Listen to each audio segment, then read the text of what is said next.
Really? Hello, everybody, and welcome to another episode of the Bearded Men of Real Estate Show. Thanks so much for joining us, everyone. We're getting a little bit of a late start. I was actually on land. I was showing land. I got to drive my Jeep off-road, which is always a treat. So I am Ray. I'm a real estate agent. Say hi, Dan. Hi, Dan. I'm a real estate agent. Wait. And that is Dan in LA. And together we span the globe, depending on which direction you travel. This is the Bearded Men of Real Estate Show. As you can see, we are both bearded men, happen to be real estate agents, which make us ideal hosts for this show. And we're changing up the format a little bit. So we've only changed up the format like once or twice in the entire life of the show. We're going to change it up again this time. We'd love some feedback for those of you who watch it or long-time watchers, maybe even no-time commenters. If you are watching the show live on YouTube or Facebook, you can comment live, and I can display that comment just like producer Matt's testing out our YouTube there. Melissa Mara, she says, hey, bearded dudes. Hey, Melissa, thanks for joining.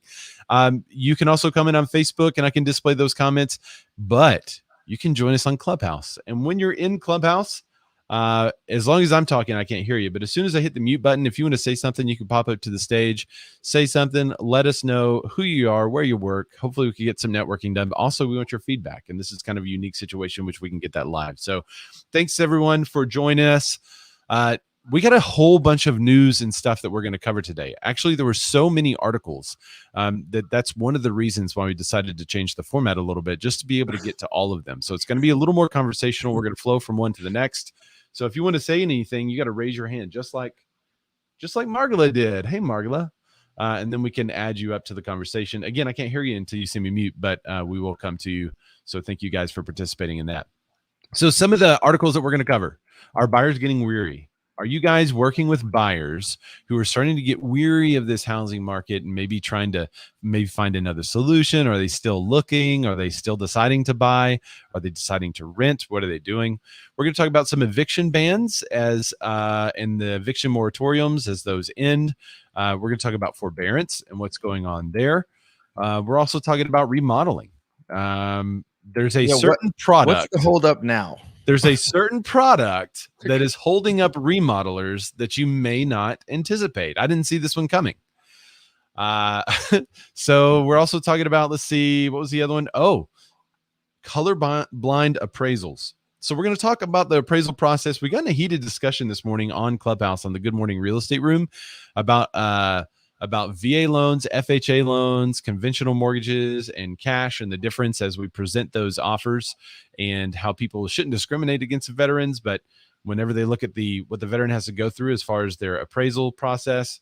And so we had a rousing discussion on that. But another hot topic lately has been colorblind appraisals. Are appraisers colorblind when they're looking at a house? Are they giving it a fair value, or does that change depending on the ethnicity, race of the homeowner? Well, we'll get into it, but the home itself too. So that's where I have a big question. Oh, it's the home itself colorblind? I thought it was this article that we didn't get to a couple of weeks ago that was talking about the lady that removed every piece of. That's what I'm saying. That's what I'm saying. We're going to get into it, but we'll get into it more. Yeah. All right, and then Dave Ramsey fired all the EXP agents from his endorsed local provider program. All of them. Didn't keep one. That's right. So if you are an endorsed local provider, I want your opinion on this. I happen to be an endorsed local provider, so is Dan. If you're an EXP agent who is an endorsed local provider, I want to add you to the program. We can send you a link so you can add on video, or you could come on Clubhouse and talk about it.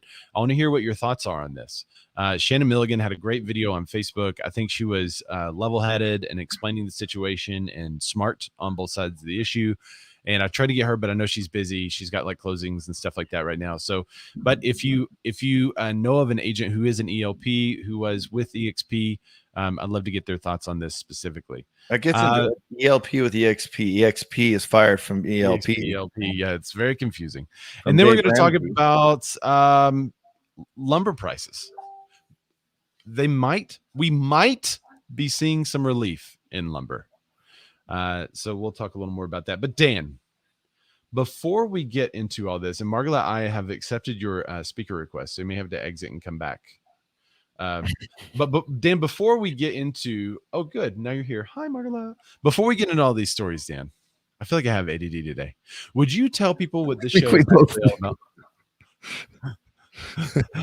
This is going to be awesome. Yes. Do you want me to tell them? I should tell them about. You should tell everybody what this show's about, probably.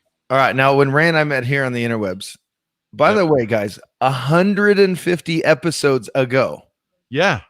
Woohoo! 150. We're not a spring chicken show. So if you guys are just discovering us, we've been doing this for a minute. There's been a hot minute. 150 episodes is today. So let's all give a rousing round of applause. Just to Ray and I, no one else. We don't have any help. No contributors. No contributors. No love. No support. No commenters like D Johnson right now. Hey D. No help setting up when we were selling the t-shirts by anyone named Pete. Nope, none of that. We've done this completely on our own, but completely self-made, really. Self-made, $0 errors, I guess we are from the show. But all right.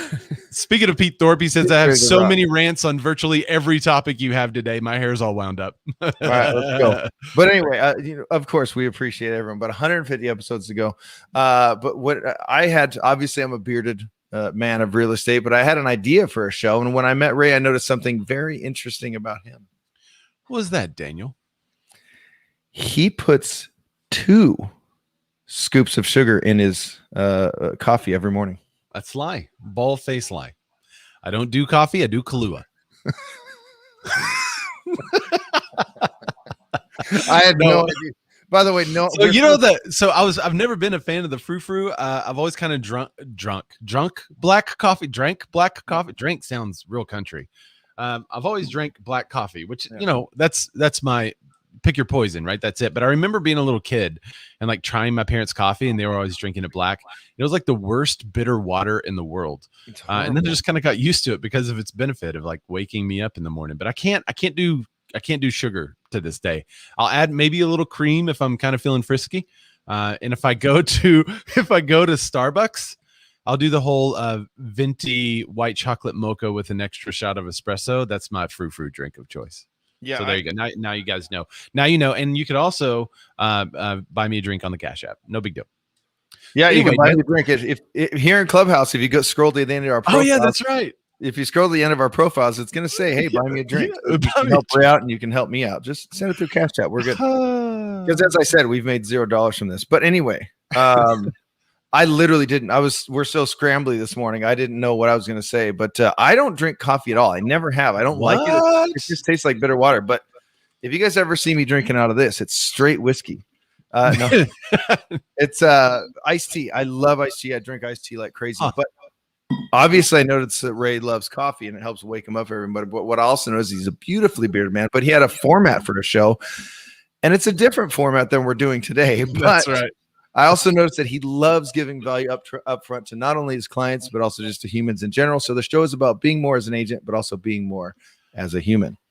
Yeah, the formats may change and come and go, but one thing is for sure, the value remains. So our goal is always to provide that value. And one of the things that we believe provides value to the marketplace is to know what in the world is going on.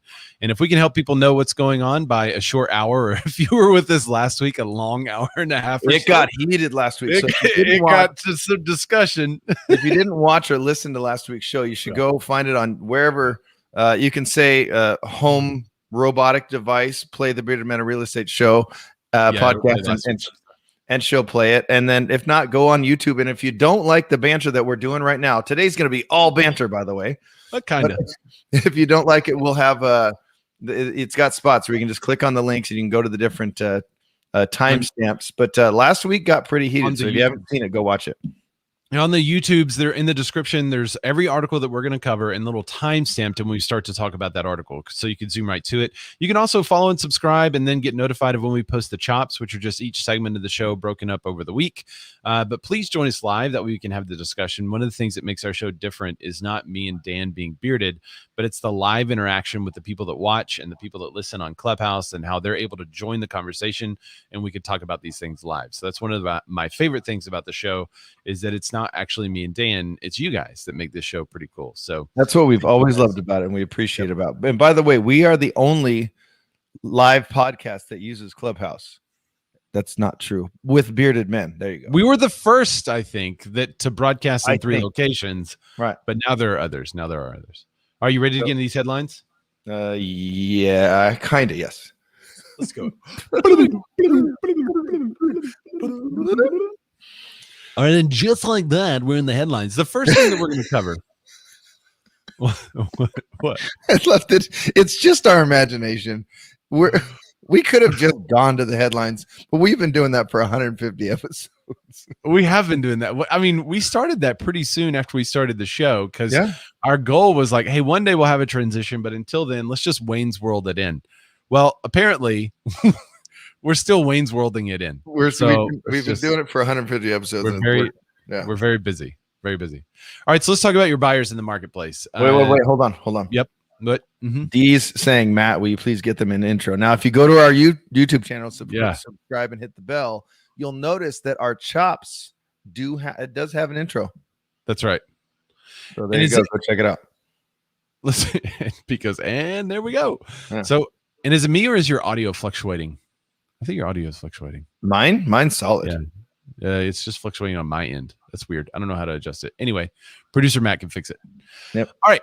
So let's talk about home buyers growing weary of the housing market. Are you guys working with buyers who are kind of looking right now and then deciding not to buy anymore? They're feeling pretty discouraged. This article is from Housing Wire by Alex Roja, and it says that the Fannie Mae Home Purchase Sentiment Index shows that 35% of consumers believe that now is a good time to buy a home. That's down from 47% in April. That's a pretty big difference. I think the last time it was only a couple of percent, but only 35% of consumers believe it's a good time to buy. The home buyers, let's see, and those who believed it's a bad time to buy increased from 56 to 48%. So is it a good time or a bad time to buy? What do you think, Dan? Well, I mean, so that's the thing. So I made some notes on this one. So it's weird because it says, the first part of the article says it's down to 35% from 47%. But then when you read on, it says the percentage of respondents who say home price, let's see. So one is like a positive, like, is it a good time to buy? 35% say it is. Is it a bad time to buy? 56% of people say it's a bad time, right? Right. But then HPSIs, that's the Home Purchase Sentiment Index, 4 of the 6 components measuring market expectations increased month over month. So the HPSI is still 12.5% higher than it was in May 2020 when forbearance and unemployment heavily weighed down consumer sentiment. So it's still up.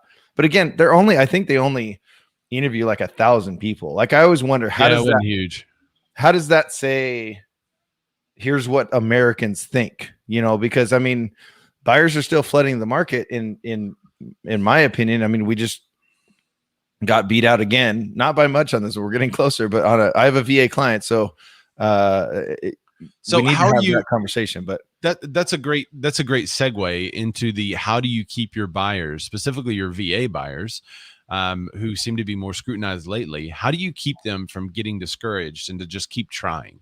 What language are you using? What are you telling them? So I believe a huge part of our job, no matter what type of market we're in, is managing expectations, and you do that in your buyer's consultations, and you do that during your listing consultations or your listing appointments. Just kind of setting expectations. And we kind of had this conversation in the contributors group the other day, which is like, Tim was like, house is probably worth $455. And the seller's like, well, I want to list it at $550. Cool. Let's do it. Like, yeah. And then you just kind of have to, let's try it. Let's see what happens. But like, if for some crazy reason this market just chills out of nowhere, the house may not be worth that, but I'm down to list it. Let's try it. This market is so insane. Let's try it. And then on the flip side is in a flat market, you want to say, here's what we expect. Here's what our marketing is going to do. But I think it's all about managing expectations. And then right now, like I have clients that we're on our 12th offer, and it's just, you got to keep that. Hey, all right, cool. We missed out on another one. And I think part of those expectations is I say up front to my buyers, at least, you cannot get attached to any home. Even when you get an offer accepted and start the escrow process here in California, we use an escrow process. You cannot get attached to that home. You can really dig it. You can start seeing yourselves there. But as we move through, remember, we still got to, I always say that once we get an offer accepted in open escrow, we've now hit the starting line. Now we got to get to the finish line. So to me, it's all about managing their expectations and just like, hey, if you guys are truly committed to this, it's going to be a little bit rough right now. And then there's ways, because we did get an offer accepted for these VA clients, but the listing agent was very sketchy and canceled on us. But anyway, long story. But there's ways to be really aggressive with your VA buyers, but it's tough because they have to have termite clearance, and then their appraisal process is a little bit different, so it is tough right now. But biggest thing to me is you got to manage those expectations of what to expect and tell them really honestly what's going to happen. And it's going to be tough for you if you're starting to, purchase a home right now. Yeah, I totally agree to that. Let's see. Robert says that our audio may be off a little bit on Clubhouse. Sorry about that. I know that there is a delay on YouTube and Facebook, and Clubhouse is more immediate. So if you're watching this in both places, that's probably why.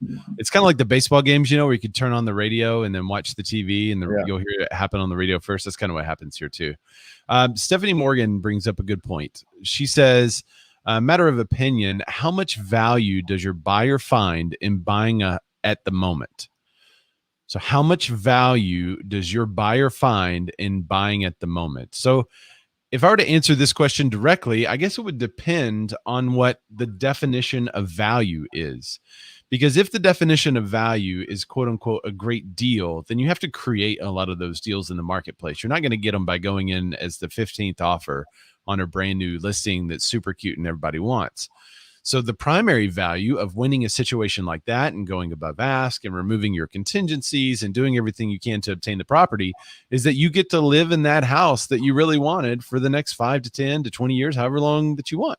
Right. And that's I think that value is set by the buyer. So you as an agent have to figure out what they really want in that home. And if they pay up by 10 or 15 grand, if they're going to stay there for the rest of their lives, is it worth it to them? And that's the primary reason why most people move. It's because they want to live in a different house or a different place. And so I'm finding that in this market, it's actually a great market for a lot of the sellers who maybe struggled to sell in the past because it was something funky or different about their home. They're able to actually sell now relatively easily in this market and get good value for their home and go find something different. Now, it's more difficult to find something different, but in a lot of cases, they can still find something that they want to be in more than where they were. Pete Thorpe says that the interest rates are contributing factors. So interest rates are low. It's cheaper to buy than rent, and there's still super low inventory. Right. Yeah. Even with the inflated prices. What's up, Antonio? Thanks for joining us. This is what Pete tells his people. I tell them we should look at houses that have been on the market past Tuesday after the first weekend that they were on the market. This means we have a shot. Right. There you go. So with a couple of my clients, we have been looking at properties that have been on the market longer than 15 days, longer than 10 days, longer than 30 days. And we are getting some below list. I have 2 under contract right now. One is under 20,000 and another one is under 15,000 over what they were listed. Oh, and another one that's under 10,000. So there's still ways to find those deals and to get quote unquote under list. Usually that means that the seller is overpriced it a little bit for the market, or that they, in this case, they hadn't finished the property and they listed it and they weren't done, painting what they needed to paint and remodeling what they needed to remodel. So yeah, we found one of those where they listed it so quickly that literally on our showing, and there's not you don't see a lot of those here, but they were finishing and it's the sellers doing the remodel. So it's not like they have contractors that they can push and make, they were, but yeah, it was still being done. So on the showing, the seller's like, well, this is going to be this. And then the backyard's going to look like this, so it was like, and they're still sitting as active, and I think 100% they got offers, but I don't think it's the offers they expected. So maybe they're kind of waiting to see. But yes, Pete, I did do that. Another one. That's what you do when it comes back decline. Melissa Mars said, perfect example is that my buyers are closing at the end of the week. They're saving $1,000 a month by buying and moving out of a rental. So maybe they're paying an inflated price, but they're say $1,000 a month. That's 12 grand a year. And if they, if they've been renting for 5 years, I mean, you can do the math there.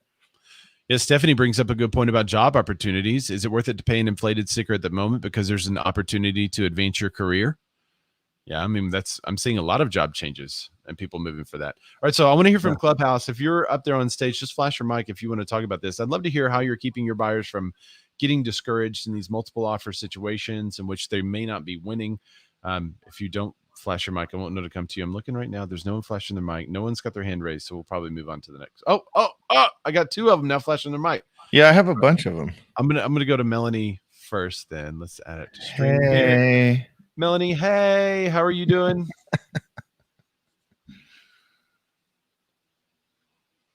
I can't hear you. Try again. Oh no. Oh no. What's happening? No. Hang on with me. Bear with me. Something's happened. Here's where I'm supposed to vamp. So stretch. Yeah. Hey guys, what is a dentist's favorite time of the day? 2:30. 2:30. That's terrible. That's my favorite joke.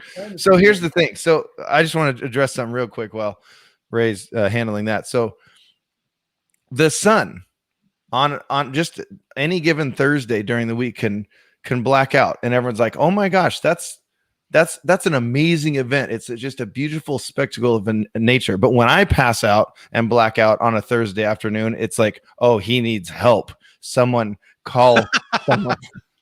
That's terrible. All right, let's try it again. Melanie, are you still there? Man, why is this not working? This is stupid. Hang on. Wait, I don't know what's happening. But in the pre-show run-up, did we have people actually talking or no? Yeah, we had people actually talking. It was totally fine, and there was no. It was doing some feedback, but we figured that out, right?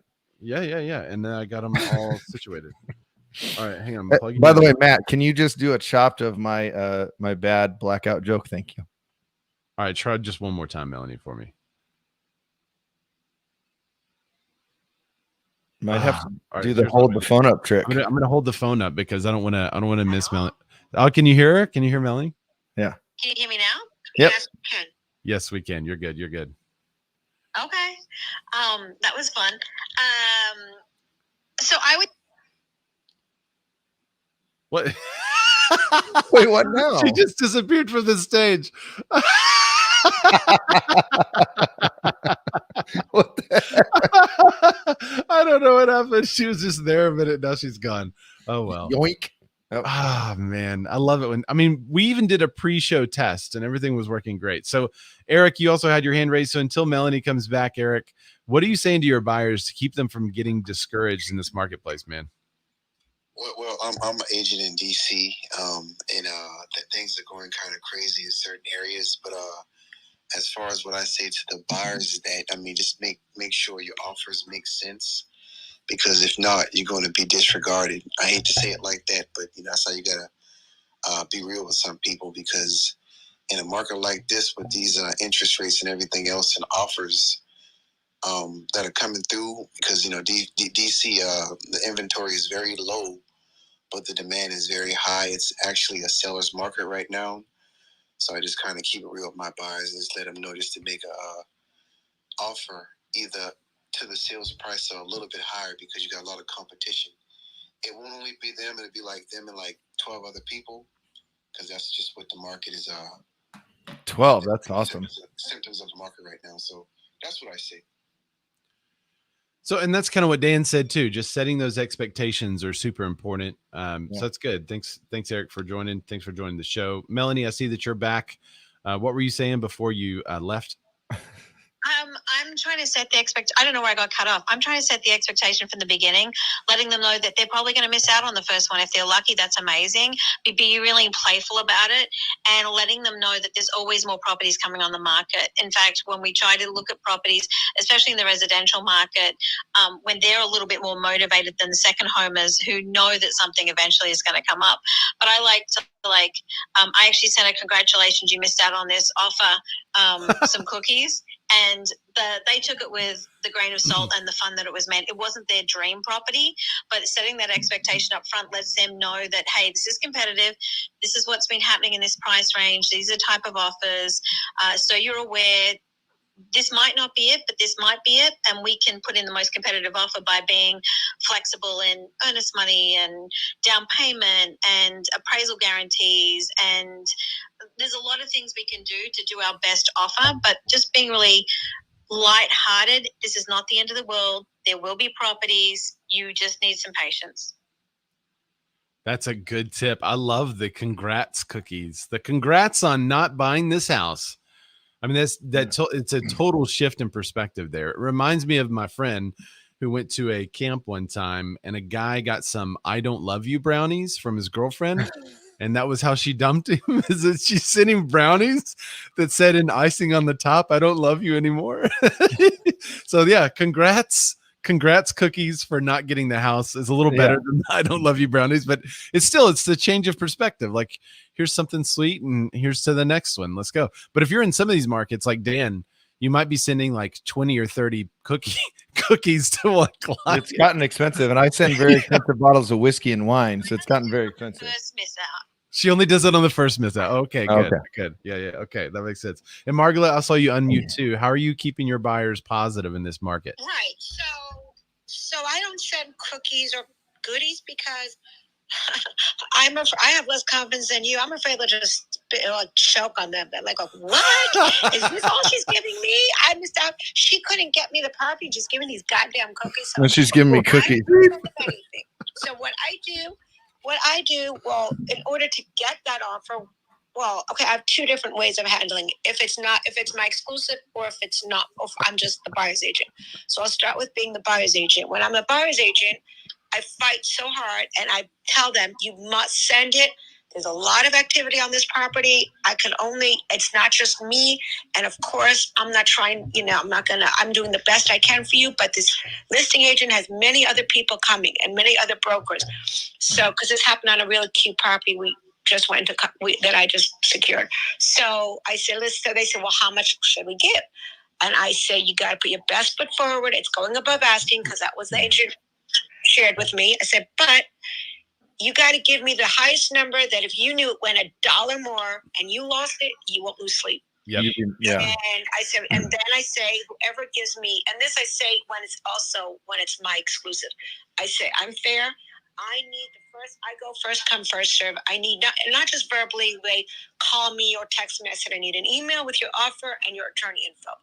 And I do the first come, first serve. And that's how that's I am. Good. Because before they walk into the property, they're already vetted. And on the property that I got into contract right away with the people, literally when it wasn't mine. So the first person gave me a $70,000 above asking. It was an $800,000 property. I got it. Literally another buyer, and half an hour later, actually sent me the exact same offer, $870,000. But she missed out, and I comforted her. I said, I'm working very hard in getting properties on the block. I have some coming soon. You will be the first that I will give you access. So she felt really good about it. And the only way I got the first offer in, because there was a lot of others, I came in hard. Company by POF, 25% down, which is a lot here in Brooklyn. No contingencies whatsoever. Yeah. So the contract was executed in 3 days. This was 2 weeks ago. We're closing in 2 weeks. So I did this really quick. So, and that makes sense with how you're doing it, how you're managing the process. Again, it sounds like you're managing expectations too with everyone and just kind of setting everyone up for success there. So that's good. Good job. Well, I think just kind of add the last point on this is part of the managing expectations. I think Ray said it last week or the week before that maybe things, if they want the cutest house, if they want the 9 or the 10 out of 10, maybe they start looking at the 5 and the 6 out of 10. Maybe they start looking at, hey, and then over the next 3 years or so, you kind of do those changes and make those upgrades to the home, because maybe they're not such a big deal right now. And also the house may not sell, $50,000 over asking like other homes are going. So you got to kind of add all of these, great points from everyone who commented and spoke up as well, because it is difficult to get offers accepted right now. And by the way, I was going to guess, was that Margula? Yeah, that was Margula. I was going to 100%. Aaron also was coming. I was gonna 100% guess that she was from Brooklyn, but so I didn't hear you. I missed that. Oh, he said he was going to 100% guess that Margalo was from Brooklyn. So yeah. Hey, how did you guess? Aaron, what were you saying, man? You know, the only thing that I would add to this, because there's so much you're right about managing expectations, and what we do is, if you have a qualified buyer, at the end of the day, if they stay committed long enough, you can guarantee you're going to get them a house. Because 100%. you know that. And so that's something that we tell our clients, especially ones, as long as they do qualify and they are realistic, we'll flat out tell them, as long as you stay in this game, we will guarantee that we get you a house. I don't 100%. know what that's going to look like. I don't know how long it's going to take, but I make a commitment to you that if you are willing to stick through the frustration, and it's going to be frustration, that we are going to get you a house. And just giving them that certainty, because one of the reasons that a lot of people pack out and they get burnt out is because they lose that certainty, and they're like, why would I even keep going at this point? And so that's something that we started saying to our clients when this market got tough, and it makes a huge difference in them being willing to stay committed, because they know that you're as committed as they are. Yeah, we'll get it as long as you stay as committed as we are. That's good.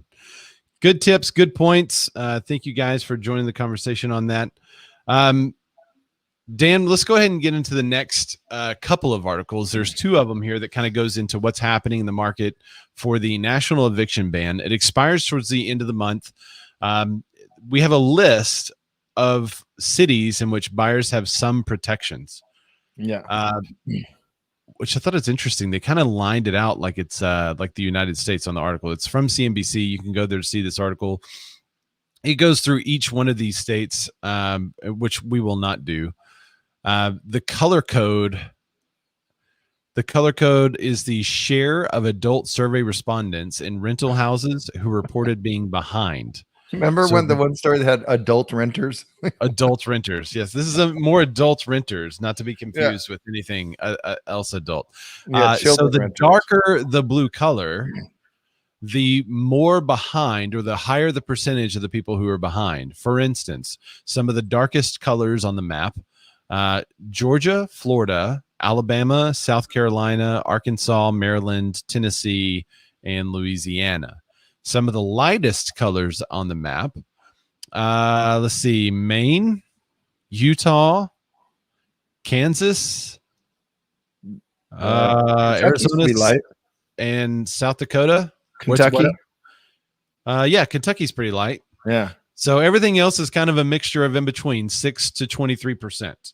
So those are the percentages they gave us. So I guess on the highest side, or the lowest side of those that are in trouble, is like 6%.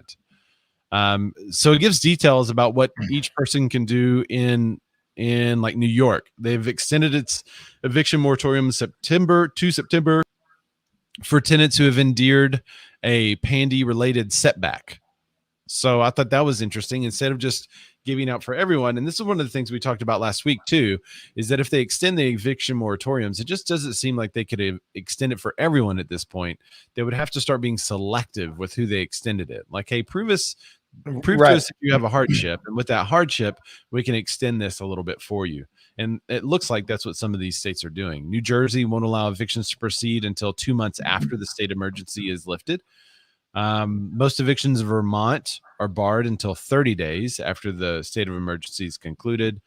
Although Oregon's eviction ban lapsed at the end of the month, along with the CDC's, renters can't be evicted for rent owed between the months of April 2020 and June 2021. So you could be evicted if you're not taking care of the place. You could be evicted if you're breaking your lease in some other way. But if you're behind on payments from April 2020 to June 2021, you can't be evicted for that. They have to come up with some other way to work that out, I guess. Is it like a forbearance program for renters in those cities? They have until the end of February 2022 to make up those payments. So I guess they're going to work it out with their landlord, how to maybe add a little bit to the rent every month or something like that. I don't know. Rental forbearance. Yeah, rental forbearance. So in 28 states, programs that give out these funds for landlords evicting tenants for at least, sorry, that was confusing. In 28 states. Programs that give out funds bar landlords from evicting the tenants for at least the period they've received assistance for, which that makes sense. If you're a landlord and you get 4 months of rental assistance, then you can't really kick that renter out for 4 months, right? Because that's why you're receiving the assistance. And then we did the story a week or two ago. I can never remember. So I always just say it's a week or two, maybe 3 weeks ago, about, okay, cool. So like the moratorium is coming to an end. I have rental assistance coming. I'm a renter that needs it, but they're struggling to get it to me. So what do? You can't evict me while I'm waiting for this. So there has to be kind of a, okay, cool. So just, give me another month until it gets here kind of thing, so it's on its way, but it's not getting there. So those people are kind of in the middle right now. Yeah, that's really interesting too. The other article says that more than 14% of renters are still behind. So that's 10 million. I want to know, like, what is an average? Like when we cover employment numbers, it's down to was it down to 4.2% or something, right? I think last week. Yeah. Which is getting back to normal. So, but it says compared to. So I want to know, like, it's not always 100% nationally. 100% rent is being paid. I want to know what the national average is on it. So is 14% crazy? Is it usually 6%?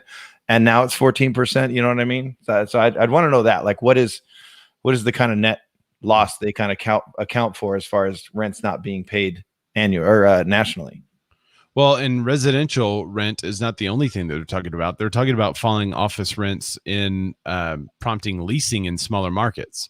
Right. So people are moving. They're not moving major moves, but they're moving from, say, like downtown LA to like just a few cities over in a quote unquote smaller market. And which article, or do you have that article? That one's the realtor.com article. The realtor.com. Yeah. Yeah, that's got a couple of good graphics on it that kind of shows what's going on in the secondary cities.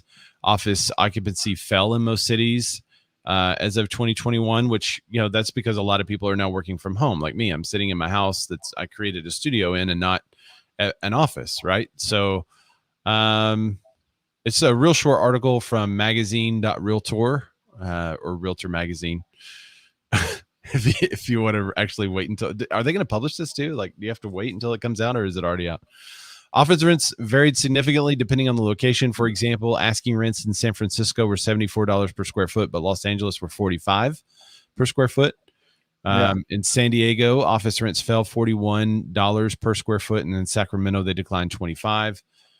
And it's got a whole bunch of different cities on there too. Some of the New York downtown and Tulsa, Sacramento, Buffalo, Tucson, Syracuse, etc. So, well, this is kind of like the tail that we've been waiting to wag. Like we hear about, moratoriums and stuff.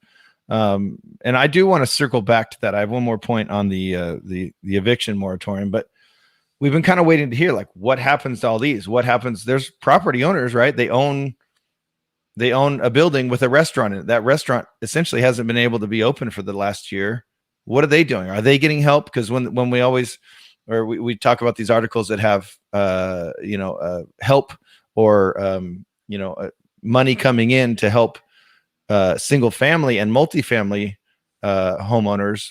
What are they doing for the commercial that own this? They're just sitting on, empty spots right now. But I haven't heard like this.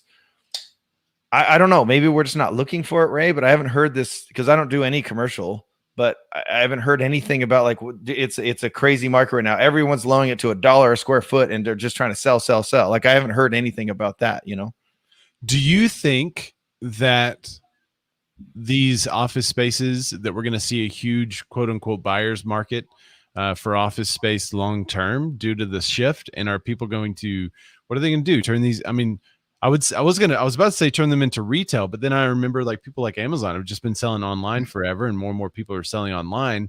Yeah. So they're going to create like Best Buy is one of the best examples of having a showroom, and then everyone goes and buys it online. That's what they were doing, but Best Buy's finally being more competitive with their pricing models now. Yeah. So what are these office spaces going to turn into? That's, I don't know. So I had one friend / client reach out. This is probably 8 months ago, kind of height of the Rona. And he wanted to do something different. He's a talent manager, we'll call him. and he has a friend who's a magician. He's like, I want to do something different, because this magician had been doing things online where he's literally in your living room through Zoom and doing, he'd get maybe 15, 20 people in there, but he wanted to do a live, because it started opening up a little bit where you could have a few people in there, but then he would also do the Zoom thing. And he was looking at restaurant space because he felt that it would be cheaper because then they would rebuild it and do what they needed for it. But if the place is literally built out to be a restaurant, that's got to be hard to lease out again, right? If it's got all the, the kitchen and it's got all that stuff in there, so it's got to be a cheaper. But again, I haven't heard well, you'd be surprised at how much kitchen gear is on wheels. So I used to have a restaurant, and you can move a kitchen in one day. It's completely out. Gone. But there's the space though. Like there's the space. Like there's usually right? the tile floors with the drain in the middle and stuff. Right. That can be fixed pretty quick. So I don't know. I think finding alternative solutions. Actually, I think restaurants are something that is probably going to stick around because it's harder to get let me rephrase. Restaurants that have an incredible experience for the guest is going to be something that sticks around. I think a lot of the short order stuff is just going to go to home delivery. Well, and I think as far as like nostalgia, if I'm giving an opinion here, nostalgia and just like people wanting to get things back to normal, they're going to look to restaurants where they can go and sit and, like Ray said, have that experience that, have grandma's Italian cooking where literally grandma's in the back making the wedding, the meatball soup and the wedding, what's it called? Wedding soup, right? Wedding. I think so. Anyway, that's a thing. I think that's a thing. I think it's a thing. Melissa can let us know. She'll know, obviously. But because we have a local restaurant that's literally grandma that does all the cooking, and it's absolutely amazing. But I think people are going to want more and more of that, and we're already kind of open here, so people are having that. But I think new restaurants with new things and new experiences are going to. Oh, geez, there it goes. Nice. No, I agree with you. I think your point's well taken. I see this akin to what real estate agents are going through as more and more stuff is being, made available online. There's more and more competition, quote unquote competition for people just to list your home and with the one click, buy another home or sell your home with one click. And as agents, we need to see that and look at the restaurant industry and say, well, what are the restaurants who are surviving and thriving? What's the difference? And hands down, it's all about the customer experience. And the North Star for a lot of people like Amazon and Zillow is the customer experience. They're trying to make it as easy and streamlined as possible. So as an agent, you can no longer make your stuff easy and streamlined. You got to make it unforgettable.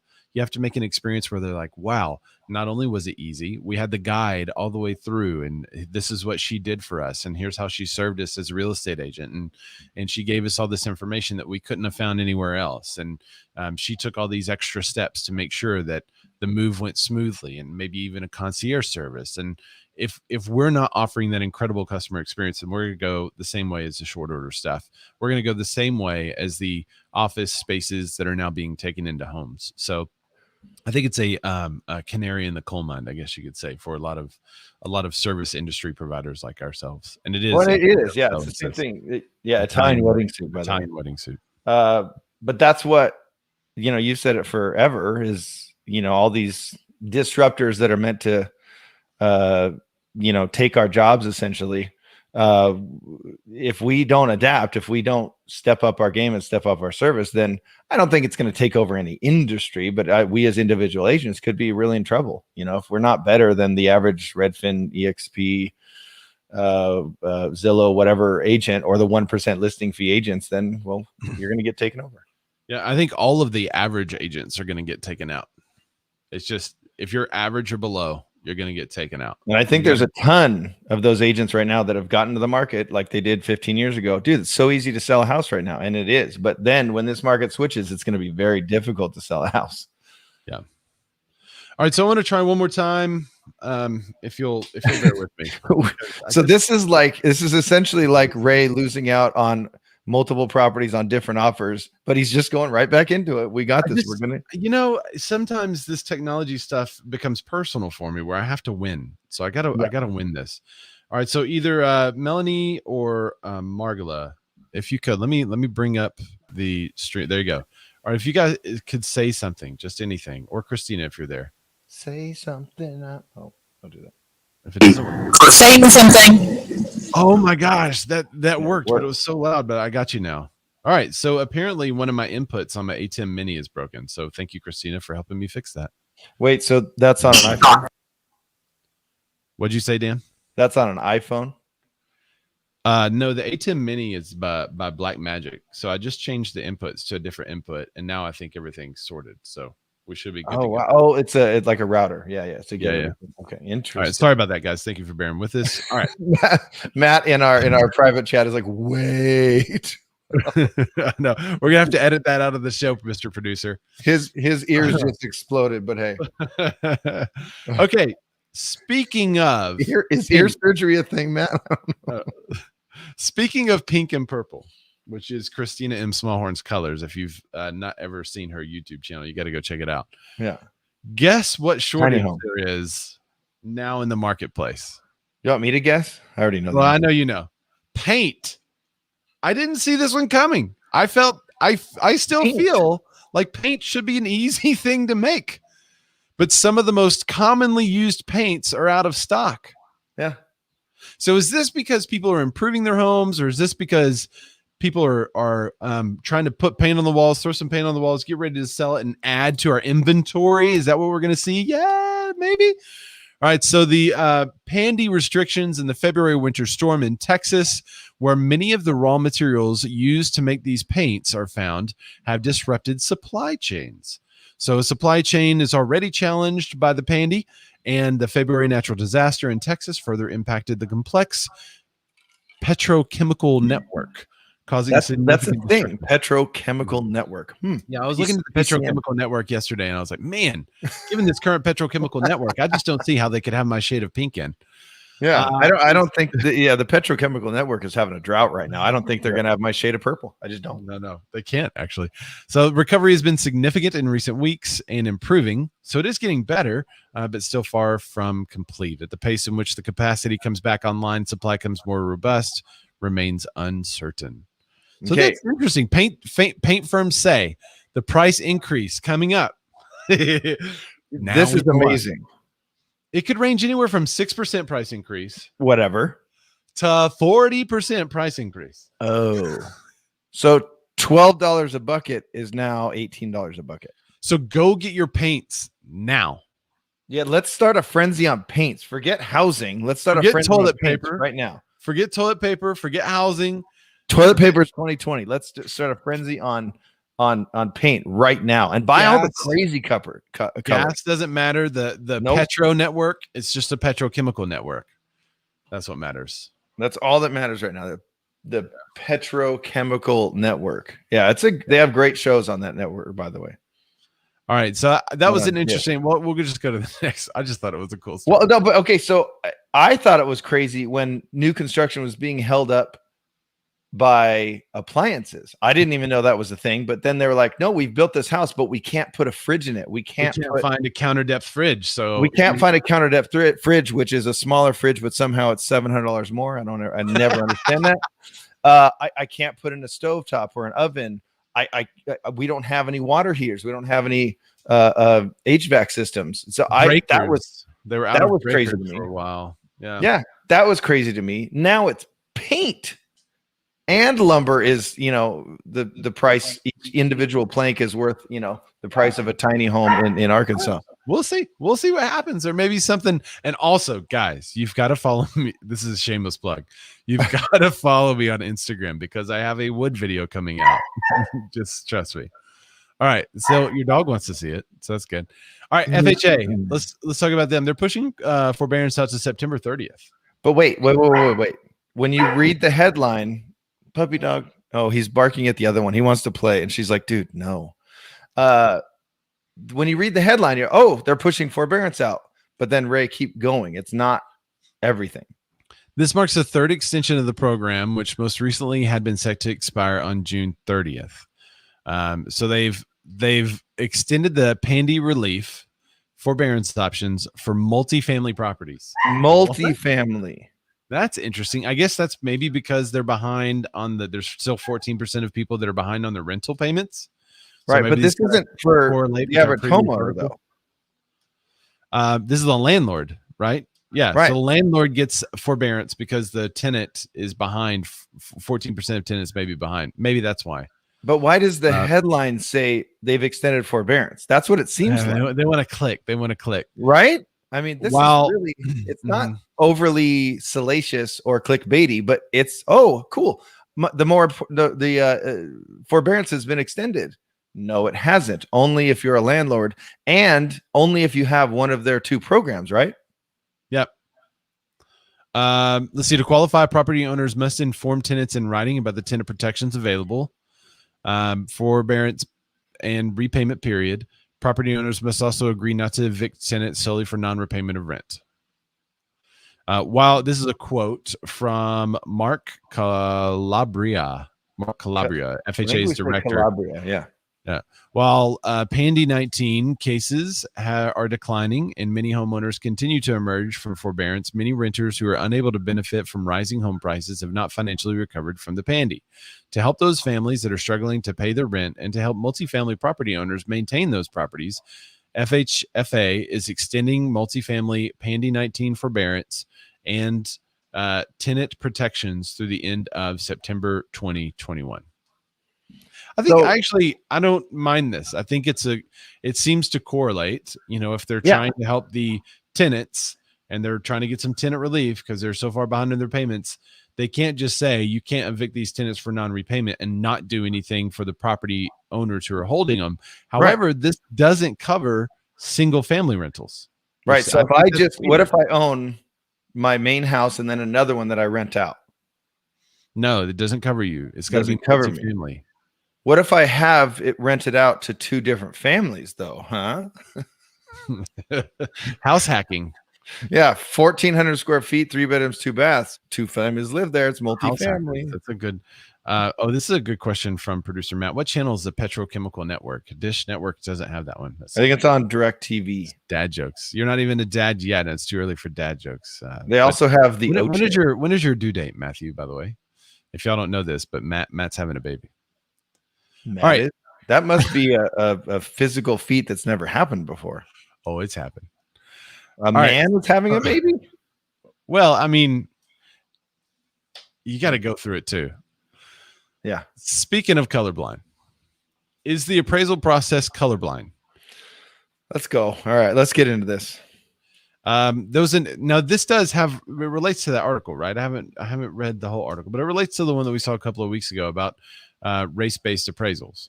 Right? Well, that and we've read a couple different stories in the last year or so where specific stories about I got an appraisal, and I think it was an African-American woman. Yeah. I got an appraisal and it was low. I changed everything in my house. And it says in the article, I quote unquote whitewashed it, or they say it more as not a broad stroke when you whitewash the home. But she specifically said that I changed this up, got rid of the pictures, changed these out, put a light different color of paint, which, and then the appraisal, and it wasn't just $5,000. It was 20, right? Big difference. It was like 20 grand. Right. Now, okay. The Washington Post story from January of this year highlights a mixed race couple who live in Denver in the Park Hill area.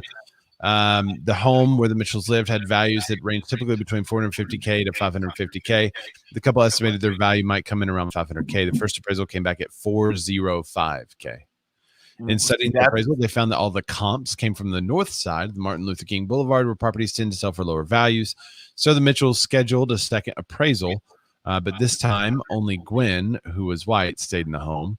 And their next appraisal came back at $550K, a swing for $150,000. Stories go on and on, from Connecticut to Florida to California and beyond. They're far too familiar. So that's where I think there's some merit to this, because you could argue the other side if I'm playing devil's advocate, right? Let me do that. So, okay. So let me argue the other side, which there are agents that are currently listening to our show that are thinking, well, I've seen appraisals come back. So me personally, I've had 2 different appraisals on the same exact property, and there was a $30,000 swing. The first one came out $10,000 under market value. We got another appraisal. It came up $30,000 over market value. The property's value was in the 200s. So as a percentage, this is huge. That's 10.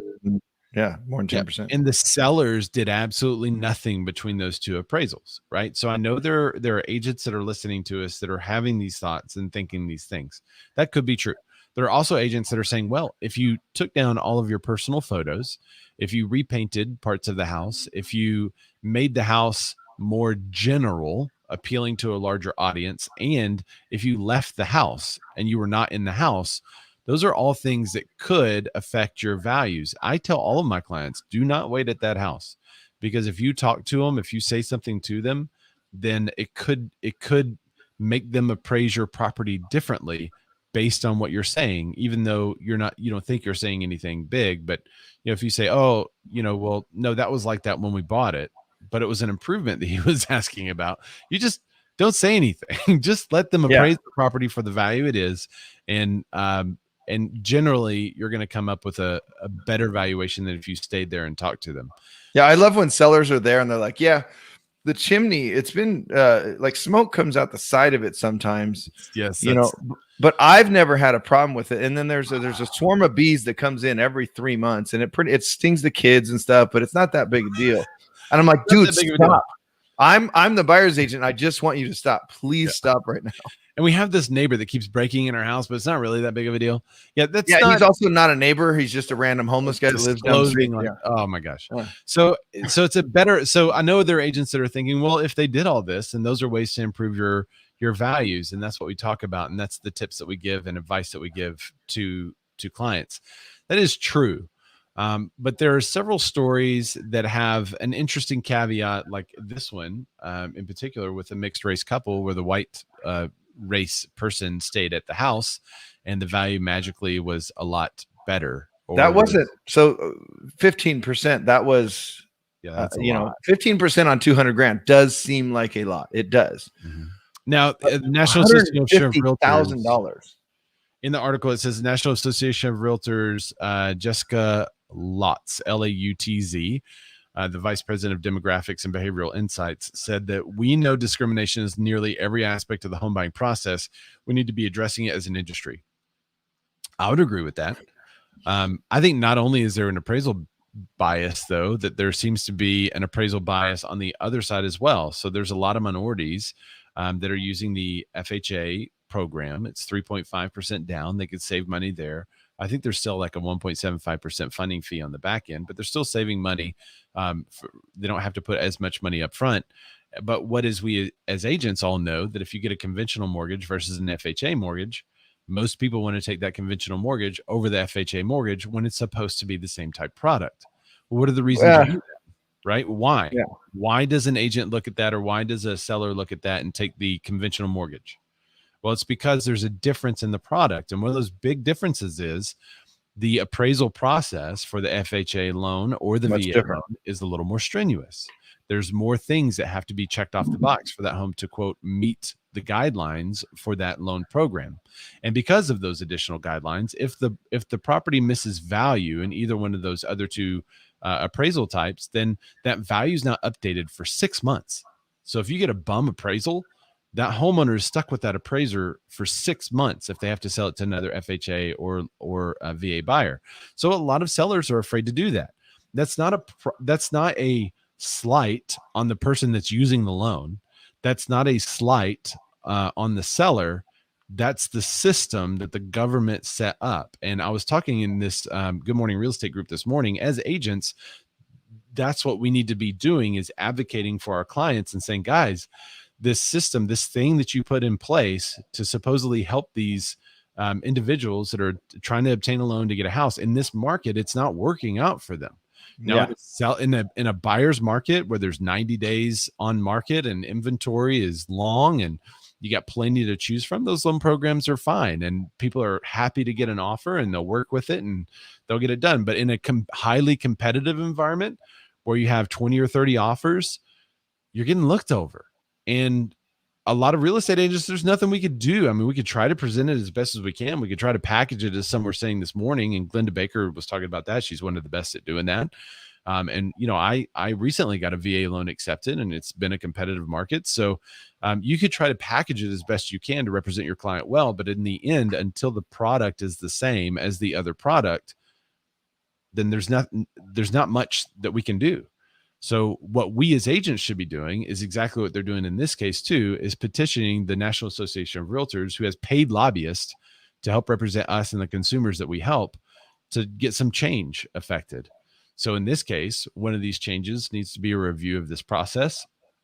A computer is far less racist than a person going in to do this valuation. So is it possible to have computer-based appraisals, or to let the market decide what the value of a home might be? No, I don't think we could do computer-based, because but my question is on these appraisals that come in low, what if they were curbside or drive-by or desktop appraisals where they didn't even see the home? I mean, the examples they provided are pretty clear. I mean, pretty blatant. If you want to see Vince's comment, it says it has more to do with incompetence than racism. AMC's hire the cheapest and fastest appraiser with no regard for market area experience. Now, I think that's a great point. The third-party appraisal services that put those appraisals out there, it goes to the lowest bidder.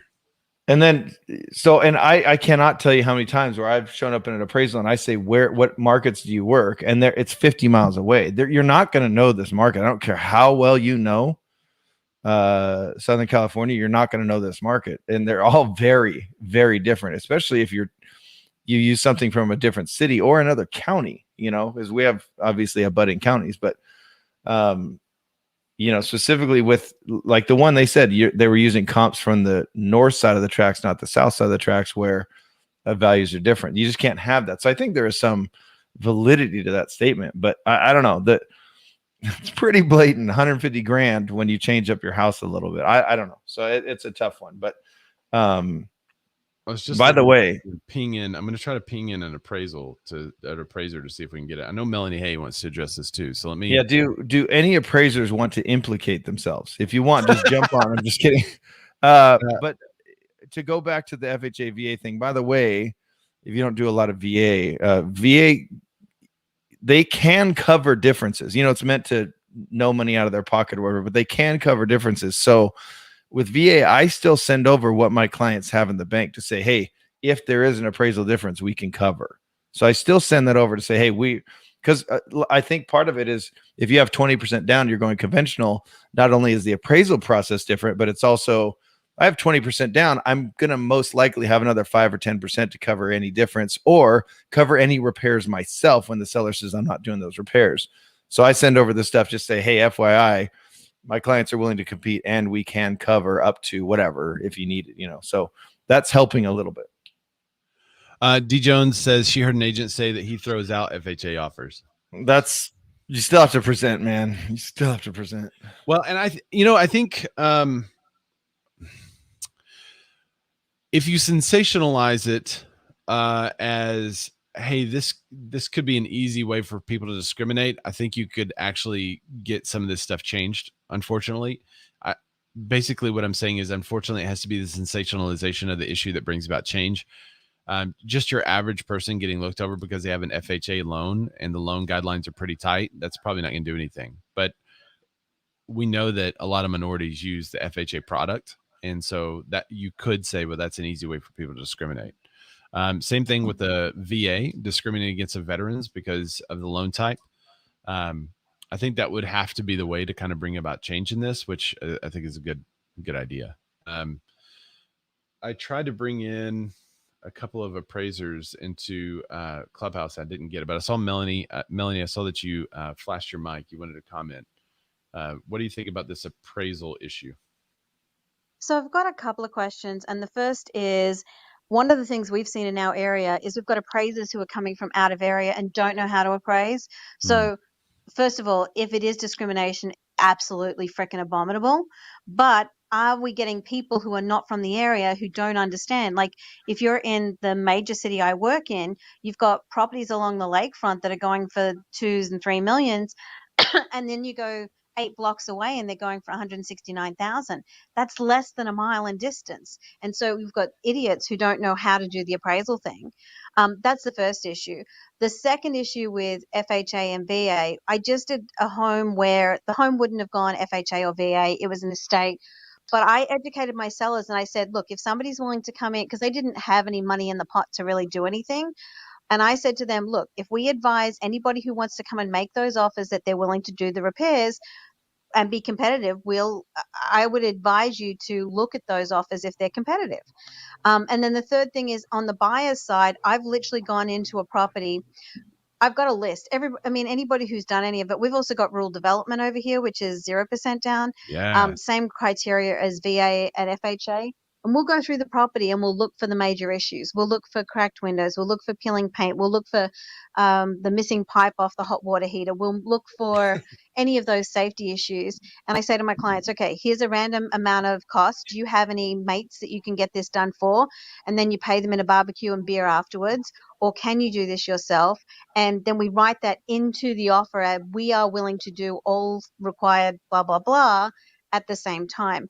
And I think that having somebody who understands the process, what the requirements are and how to work around them, it can work to your advantage. But the first thing is, if it is actually based on race, I don't know how we stop that. Like, it's just so mind-blowing that that's even a consideration. Yeah.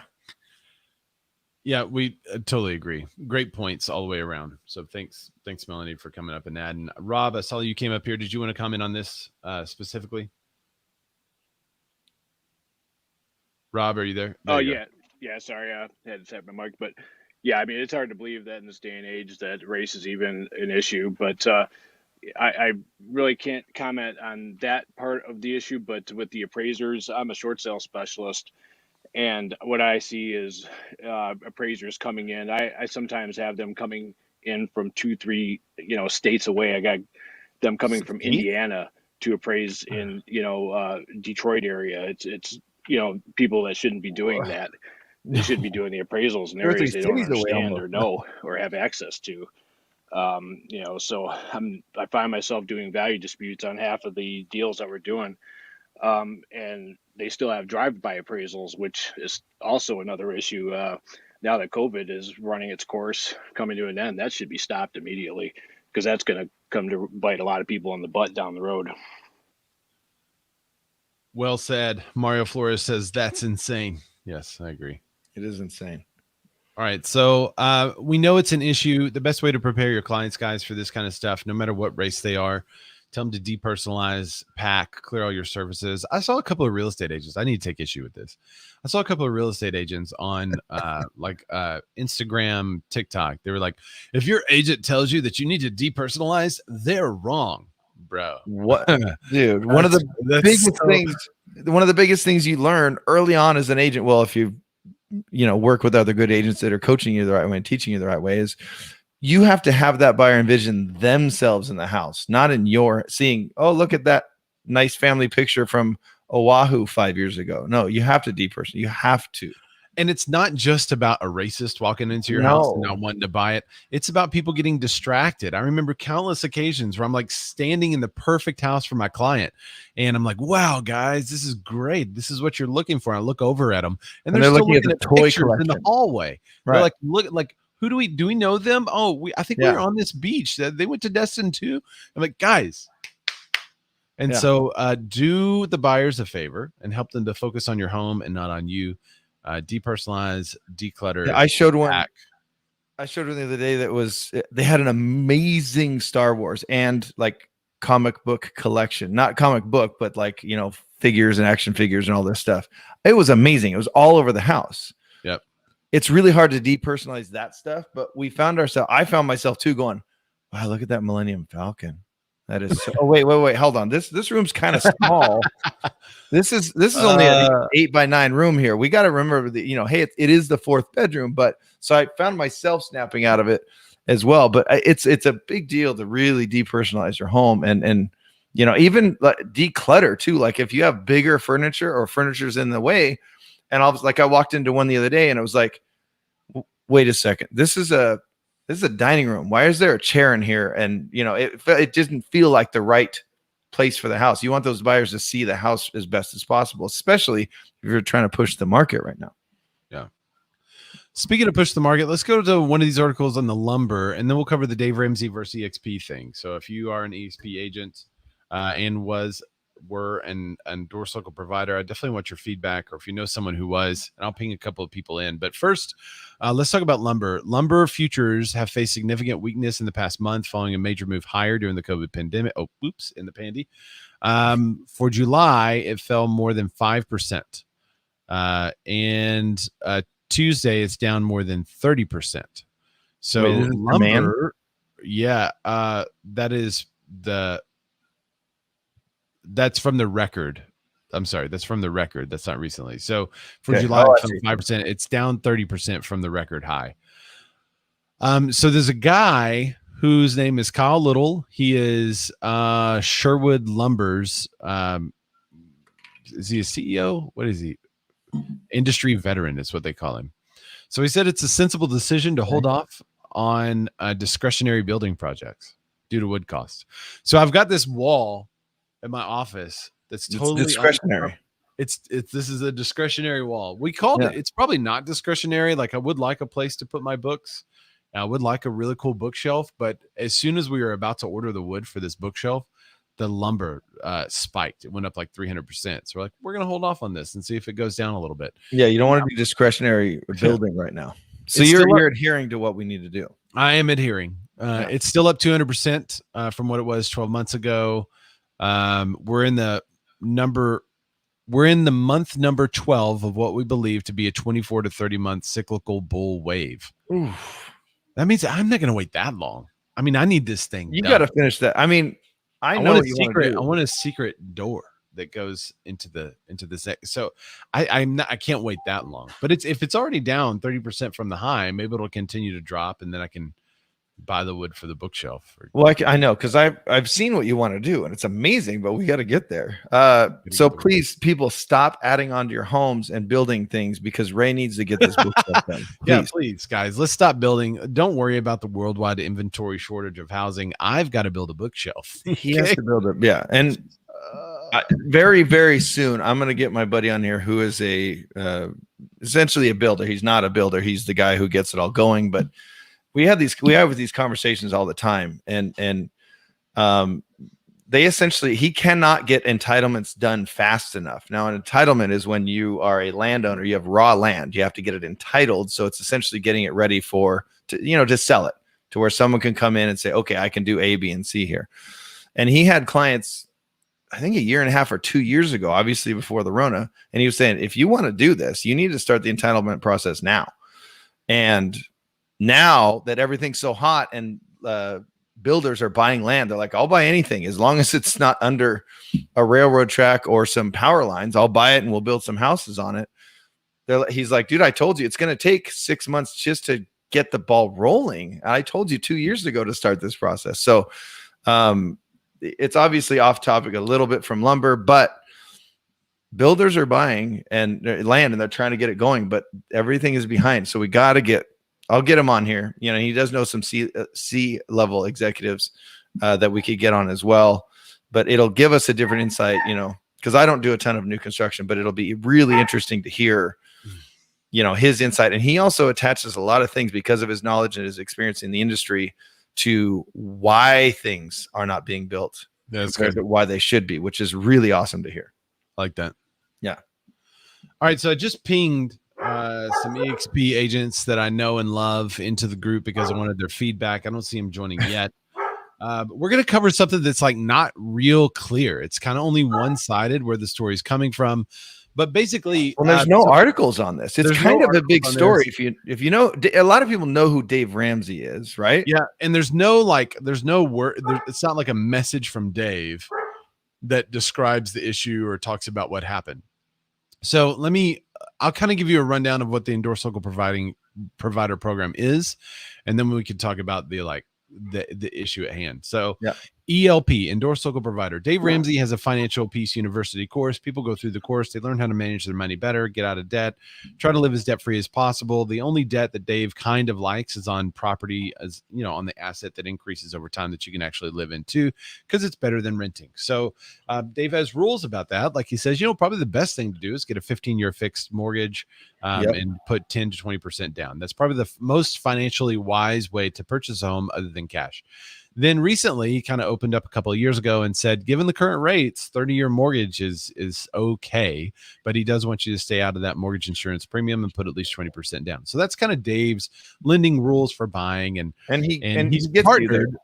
Yeah, and he's partnered with agents around the country who kind of have the same belief systems as him and kind of look at things the same way he looks at finances in life. Well, and by the way, they also have a Churchill Mortgage. They have a lender as well. That's all part of this partner with too, and they have they used to have like stock people, but they kind of had to quit that because the SEC Securities Exchange Commission was like, nah, don't do that. Yeah. So the ELP program, it costs money to join. But they interview. It's the most extensive interviews that I've ever had for anything I've ever done. And there was a national franchise that wanted me to be a regional director, and this was a more extensive interview process than what they gave me as well. So, and this is just to join. This is just one of these little ELP program for a couple of zip codes in my area. That's it. Yeah. So it's not, you don't just get to pay for it and then you get Zillow zip codes. But and the first time I applied for it, I didn't get it. Oh wow. So I applied to be an ELP and they said no the first time because at the time my sales volume wasn't high enough. Even though I was on track to get what they wanted to, I had a pretty good sales volume, but it wasn't over the longer period of time. They wanted me to be in like at least 4 years with that kind of sales volume before I could get accepted into the program. So they do have for agents with experience. Yeah, because through these videos, we watched 3 or 4 between the 3 of us. We watched 3 or 4 different videos, and one of them says that they'll, newer agents are in the program. They don't accept newer agents. You have to send like kind of your work history, your business history, how many deals you do a year and stuff. You have to apply for it and you have to be part of it. And then you also have to know the verbiage and how the lingo and how to talk to these clients and how to help them, the baby steps and all that stuff and how to get them through the process. That's what you would expect from someone that is an endorsable provider, from a celebrity endorsement. You would think, 100% celebrity has actually looked at this person and approves this person. So Dave has a process for doing that. There's other celebrity endorsements that you just send them a check and then they read your name on the radio. That is not the same. That is not the same as this at all program. Now, as a matter of fact, Dave generates a ton of leads for the agents, and he is a licensed real estate agent. Yeah. So whenever I send a lead around the country, that agent sends me a little thank you referral. And that's just kind of a nice way to do business. If I happen to generate a ton of leads and send them all around the country, then that's a way I could make a living. Well, that's one of the ways Dave makes a living is that he generates leads. People come to him and say, hey, Dave, I trust you with a whole bunch of stuff. I want to buy a house in Arkansas. Who can I use? And Dave's like, you got to use my bro, Ray Ellen. And I'm like, yeah, you should. My guy. And so for that, I pay Dave a referral fee on that. So there's a fee to join. There's a huge interview process. There's a monthly fee to maintain this program being endorsed. And then there's a fee per contract. So for me, it's kind of like a labor of love. It's something I believe in. It's the program I believe in. We did the program. It's worked for us. And so it's just something a way that I kind of pass on the larger mission. And yeah, Dave's making a lot of money on it. I don't mind. So can I ask you a question? Yep. All of that you just discussed, I think people are caught up if they didn't know what the endorsement provider program. Now everyone knows what it is. Ray, if you were with EXP and you were just let go, how would you feel? So that's the question. EXP agents were contacted, and Shannon Milligan has the best video on this on Facebook, in my opinion. But EXP agents were contacted and said, hey, we need to talk to you about some upcoming changes. The EXP agents got a hold of the people and they said basically, hey, we want you to leave the program. Some upcoming changes, meaning you're not going to be part of it. Meaning you're not going to. And it wasn't a that's the brownie. I don't love you, brownie. Anyway, that's it. It wasn't the case-by-case basis. It was if you are with EXP, you got to leave the program. And then they said you could stay with the program, but you can't be with EXP in the program. So there's something about EXP that Dave doesn't like. And the reasoning they gave was that it was the recruiting. And they said that the recruiting methodology, the recruiting culture in EXP and doesn't lend itself to the best customer experience, but focuses more on growing your business through recruiting. Well, and the revenue share as well. They didn't like the revenue share. Revenue share. And they kind of said all of this leads to. Did they say the revenue share? Shannon said it was mainly the recruiting stuff. Well, and the other 2 or 3 videos I watched, it says They because said the of the revenue revenue share as well. Because and both of those things though say focus on agent, not focus on client. But so now, okay, remember, we're not reading these stories. These aren't from reporters or journalists. They're We're not. just Yeah, watching videos from EX. And every video I've watched is from an EXP agent. Was the one you're mentioning, is she EXP as well? Yeah, she is. Yeah. So she was remember, EXP and she was an endorsed local provider. So she was a big believer in the program as well.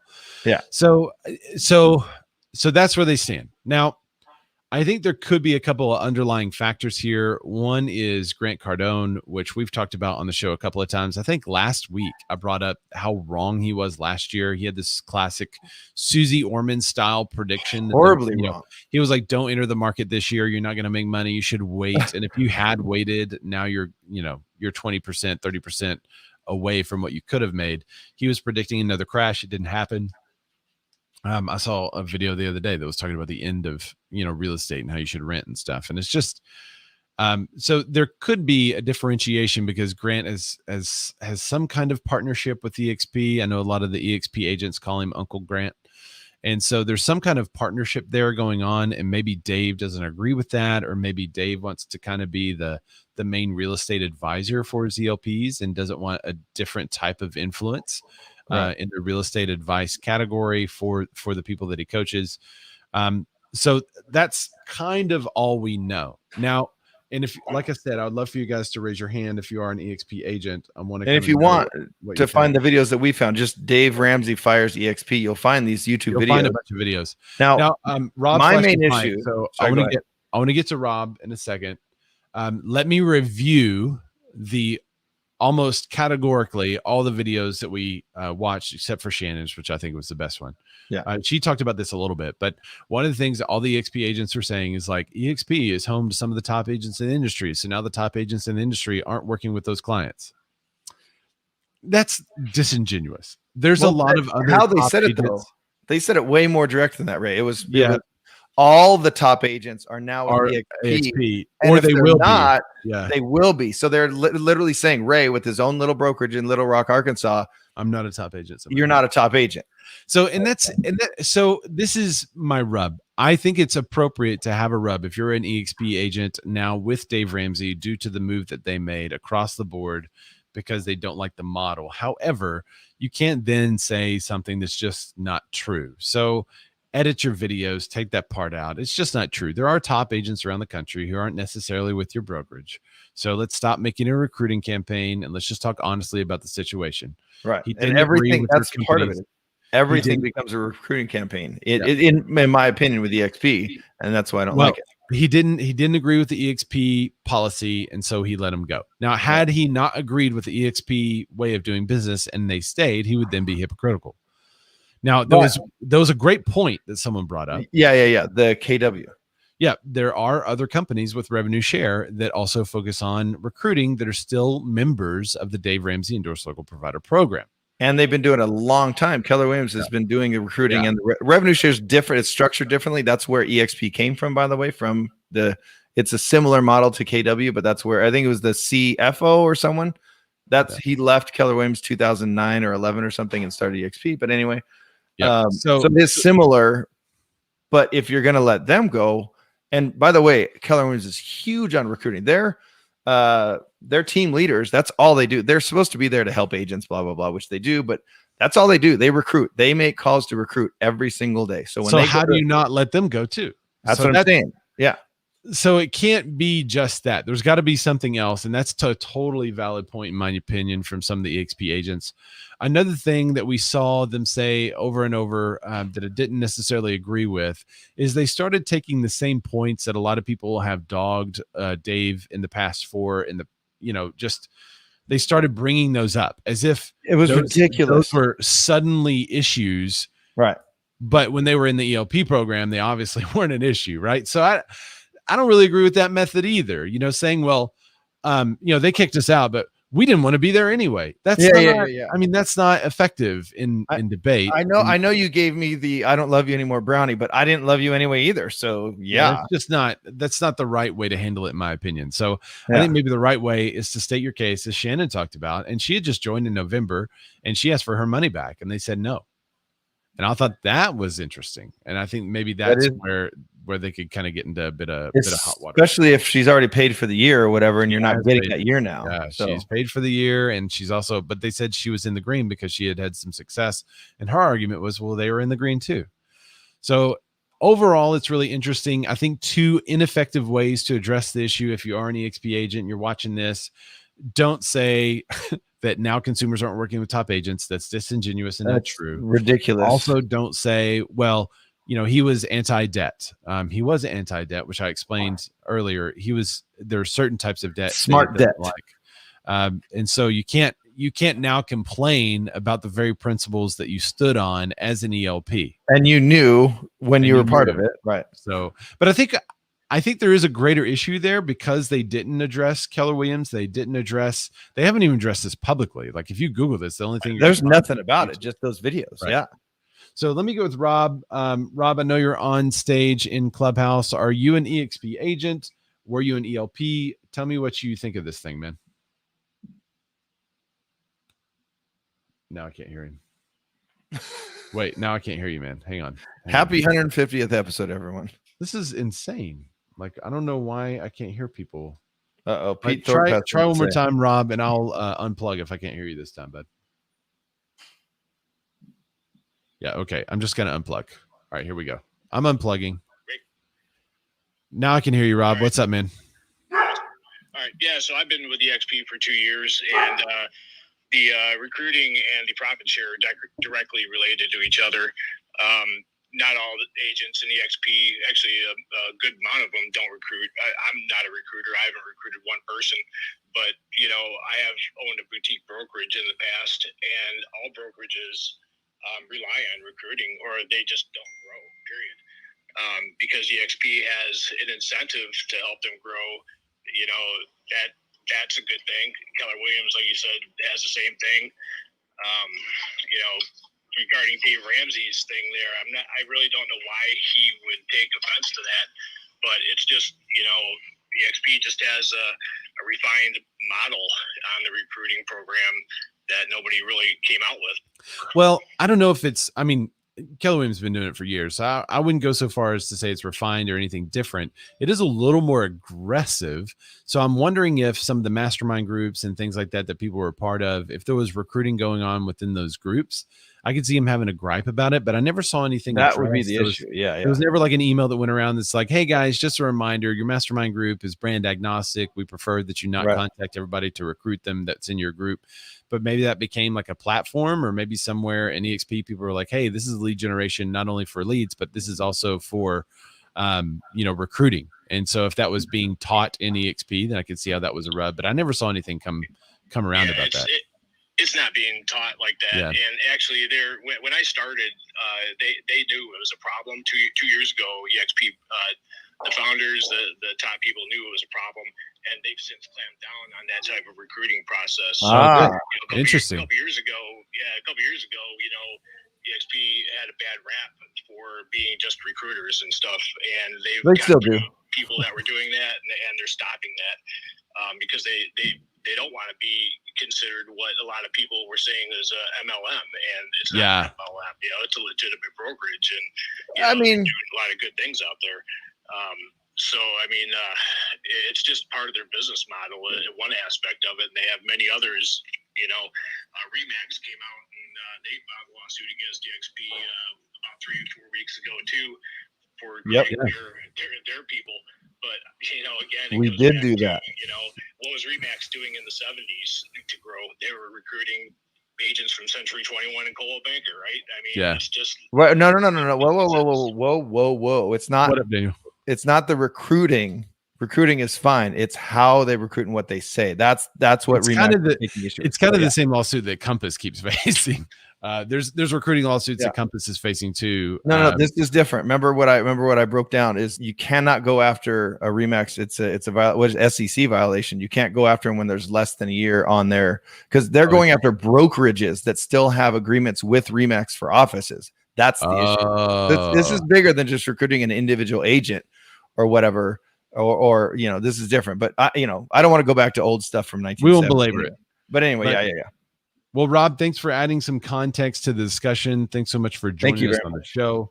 Another thing too, you guys were talking about the forbearance earlier, and single family homeowners are in forbearance for 18 months, which puts them to September 30th as well. Okay, so they're sitting at September 30th right now too. Right. Yep. That Okay. came out in end of February or March. So thanks, Cool. guys. Love your show. Oh man, thanks for joining us. I really appreciate Thank you, man. Appreciate it. All right, Dan, I know you also have to run, so why don't you tell everyone on the way out where people can find you? Deloaded Rocks, DLUDWIGROC. I guess it's right down here. Go over to Instagram. Follow me on Instagram. I post fun stuff there. Nowhere else, really. Yeah, I'm Ray Zorback, RAYZORBACK, and never post fun stuff, but I do want you to find me where good Razorbacks are sold, which is usually on Instagram. So thank you guys so much for joining the show. We appreciate Love you guys. it. Bye. We'll see you later. Bye. Yay. Oh, hi. Bye.